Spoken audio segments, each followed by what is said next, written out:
Միրգն ու բանջարեղենը առաջին ձեռքից գյուղմթերքի ամենամյա տոնավաճառը սկսում է աշխատանքը։ 5 տարի է հողագործներին գյուղնախարարությունը անվճար տեղ ու կշեռք է տալիս։ Սերգո Կարապետյանը գներին ու որակին է ծանոթանում, երբեմն էլ մարքեթինգային խորհուրդներ է տալիս։ Ինչ արժի վիշտը։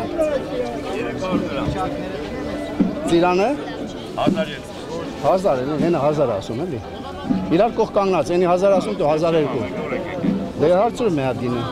Ծիրանի բերքն այս տարի առատ է, արդեն 150 տոննա արտահանել են օդանավով։ Ծավալը կմեծանա, երբ 2-3 օրից սկսեն մեքենաներով արտահանումը։ Թանկով գալիս են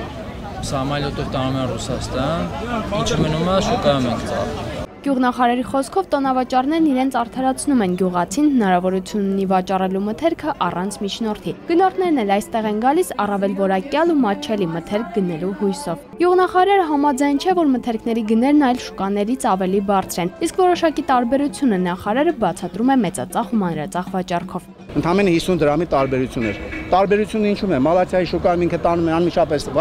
հանձնում գալիս է վերավաճառողի։ Այսինքն դա տևում է ընդամենը հնարավոր է մի 30 րոպե։ Բայց այստեղ ամբողջ օր ինքը կանգնում իրեն ապրանքը վաճառում է, չէ՞։ Այսինքն ծախսեր է անում ինքը լրացուցիչ։ Կասյան փողոցին հարող հրապարակի տոնավաճառը գործելու է շաբաթ եւ կիրակի օրերին։ Եթե անհրաժեշտություն լինի, քաղաքի կենտրոնում կբացվի եւս մեկ շուկա։ Նազիլի Գրիգորյան, Նարեկ Գալստյան, ժամը լրատվական։